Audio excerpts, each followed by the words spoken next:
Hello, my name's Tyler, this is the Imaginary Axis, and I want to time travel. It's my ace in the hole. When people ask me what superpower I would have if I could choose anything I wanted, I always answer time travel. Think about it, I could fix any mistake that I ever made, I could gain nearly infinite knowledge on a subject by going back and studying it myself, and I might even get a sweet DeLorean out of the deal. But it looks like I'm actually in the minority with this answer. According to a poll conducted during Season 1 of AMC's original series, Comic Book Men, the top 3 most desired superpowers are super healing, telekinesis, and teleportation in that order. Which actually fits in line with a similar poll conducted by the European film rental service, Love Film. They determined that the top 3 most desired powers are super healing, telekinesis, and flight.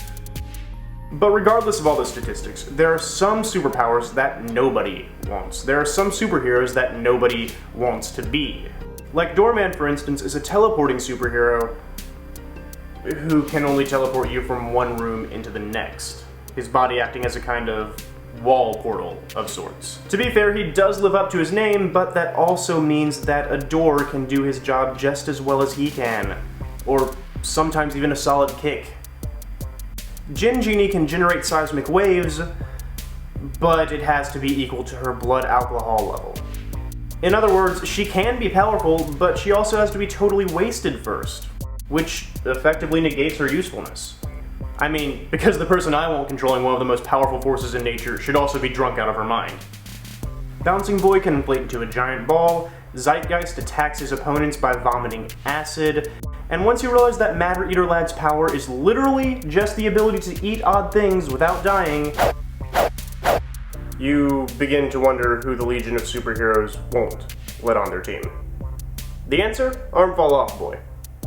His real name, Floyd Belkin, Arm Fall Off Boy actually debuted in a recruitment drive for the Legion of Superheroes and failed to make the team, despite the fact that Matter-Eater Lad was already a part of the group.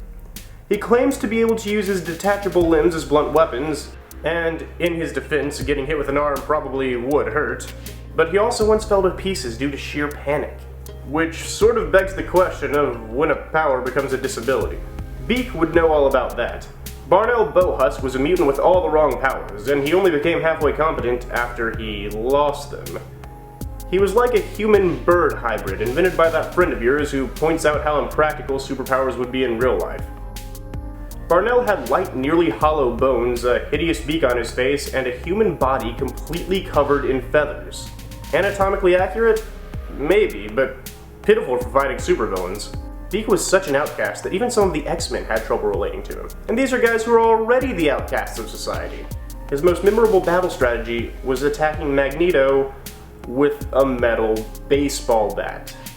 This resulted in his getting tossed into the sky, where we promptly learned the bird mutant can't even fly. Way to go, Beak. But you know what can fly? Bees. And if you have a few of them around, I would not suggest any attempts to surprise the comic book movie industry with the creation of an indie Red Bee film. Though, it would be totally legal. Richard Raleigh, aka the Red Bee, was originally owned by Quality Comics, later obtained by DC Comics, and has since fallen into the public domain that's for use by anyone, presumably because he just sucked that much. The Red Bee fought crime with the use of trained bees and a stinger gun. That's it. He couldn't even shrink to the size of a bee like Ant-Man. Granted, bees are terrifying, but if the Red Bee doesn't have several hundred on him at any given moment, he can be easily thwarted by fly swatters, bug spray, going indoors, or the fact that bees aren't usually lethal in most cases. El Guapo has the superpower of being a good skateboarder. Well, he also has a symbiotic relationship with his cool skateboard, but all that really means is that if the skateboard breaks, he dies. His health even starts deteriorating the longer he's away from the skateboard. Spoilers, he's not alive anymore. In fact, I'm again left wondering about the difference between a superpower and a disability. I mean, for all practical purposes, Tony Hawk can do everything this guy can, and he probably won't die if his skateboard breaks. Speaking of celebrities with superpowers, Madame Fatal has the power to dress up like a convincing old lady. He's not even a master of disguise, he just does a really good old lady impression. And his comic series ran for 2 years. I'm pretty sure that Robin Williams displayed a wider range of powers than that. Color Kid can change the color of any object at will, which I suppose can trick villains into running red lights and getting into car accidents. Dazzler can convert music into light, which is great for mildly disturbing bank robbers if a boombox is nearby. And Rainbow Girl can change her emotions at will. This is literally something that most people can do by remembering their ex or looking at cat pictures.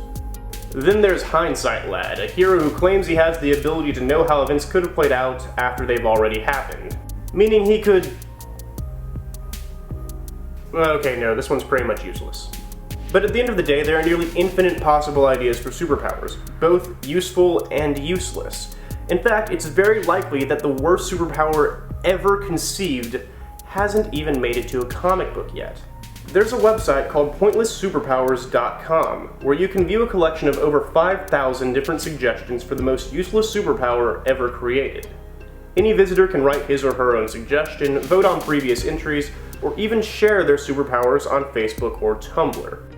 At the time of this recording, the #1 voted spot is the ironic suggestion, the power to waste time reading about pointless superpowers when you could be doing something productive.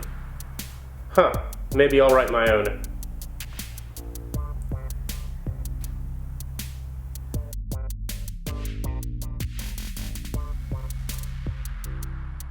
Anyway, the point is that there are billions of creative minds out there.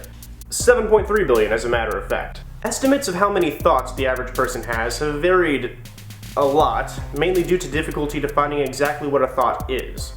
But even the lowest estimates stand somewhere around 12,000 per day. That's a new thought every 5 seconds. With endless thoughts streaming across your consciousness and millions more emerging in the amount of time it takes for me to complete this sentence, it's very likely that the worst superpower, and the best superpower, is still locked up inside someone's mind somewhere. In 2004, Google announced a project that would come to be called Google Books, focused on digitally scanning every book in the world.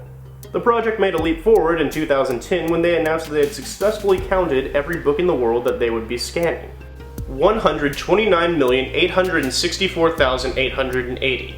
Now, of course, that number isn't perfect. More books have definitely been published since then, and some books were excluded from the count, but those books combined have enough pages for us to stack them to the moon and back several times.